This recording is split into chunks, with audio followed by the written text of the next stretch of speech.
Assalamu alaikum everyone, peace be on you. This is Dr. Naureen Sohail and you're listening to Illuminate Season 2, Podcast 4.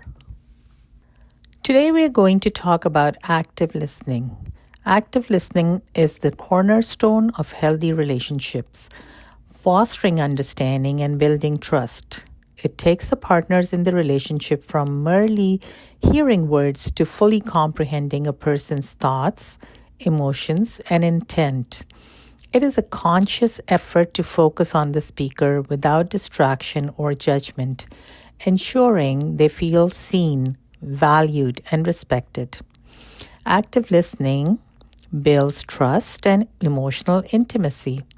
By showing that you value someone's perspective, you create a safe space for them to be vulnerable and share openly. Many arguments stem from miscommunication. By active listening, with curiosity and seeking clarification, you can address issues effectively and find common ground. Active listening validates feelings. It allows the other person to process their thoughts and emotions, making them feel heard and acknowledged. This can be especially important when someone is not looking for a solution but simply needs to vent. Another great element of active listening is that it enhances empathy. It encourages you to see things from another person's point of view, which deepens emotional connection and minimizes judgment. The consistent practice of active listening builds bonds, deepens understanding and the emotional connection between individuals, leading to more resilient and satisfying relationships. Let me give you a few examples of what active listening looks in practice. Firstly, it involves giving and showing your undivided attention to the speaker. You must minimize distractions and focus on the conversation, which shows respect and that you care about what they have to say. For example, a partner turns off the TV or puts down their phone away when other partner says, "Can we talk about something?" Or a parent crouches down to their child's eye level and stops what they're doing to listen intently as the child talks about their day. Secondly, there are some nonverbal cues that show that speaker that you're not just listening, you're understanding at a deeper level, such as using your body language to show you are engaged and attentive. This includes nodding, maintaining appropriate eye contact, and having an open and inviting posture. Facial expression to show emotional understanding is also an important factor. For example, showing concern or smiling or just showing full attention are all nonverbal acknowledgments of active listening. Small verbal cues are also helpful, especially if you're like me. I find it really hard to shut my mouth and not say anything. Over the period of years and with conscious practice, I have learned to restrict my utterances to wow, oh my.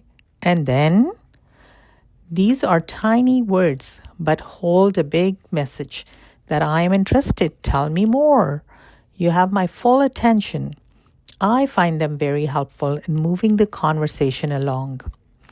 Active listening also entails paraphrasing or summarizing what the speaker has said in your own words to ensure you have understood correctly. This technique also validates the speaker's feelings. It acknowledges that you have heard correctly. So you may say, "It may be frustrating to have your new boss micromanaging your work." Or, "It seems like you are feeling that they were mocking and humiliating you for your friends. It was just a joke." Another element is asking questions that encourage the speaker to elaborate and clarify more rather than asking simple yes or no questions. This shows curiosity and a genuine interest in their perspective. Instead of asking, "Are you upset?" a partner says, "How did it make you feel?" Or if you're talking to your children, instead of asking, "Did you have fun at school today?" you might say, What was the most interesting thing that happened at school today? Another key point to remember is not to give your judgment or advice. This means not to say, I told you, but you never listen. When you hold judgment, it creates a safe space and allows the partner to open up and show their true feelings. Likewise, unless specifically asked for advice, do not offer solutions. You may ask, so what are you going to do about it? And that would generate some solutions or an opening to where your partner asks, what should I do? Or in a teenager's case, I don't know, what would you do? Remember, active listening means to listen and understand and not listen and lecture or nag. I feel like patience is the key to all the elements of a beautiful relationship. Things about Sabrun Jamil from the Holy Quran. Similarly, Sabrun Jamil is active listening is also very important.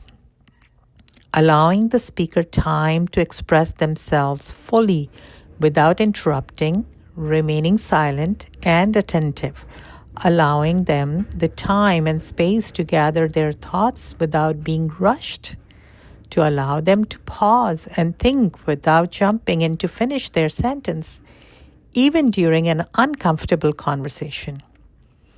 Now, you may have a busy household like me, and you may have multiple people needing your ears and attention. There are many times when I am having a conversation with my mom and my son walks in and he wants to talk to me. I hold my hand out to him to let him know that I can hear him, but don't take my eyes off my mom, letting her know that I'm still listening. At the same time, she understands that she has to wrap up so I can give my full attention to my son.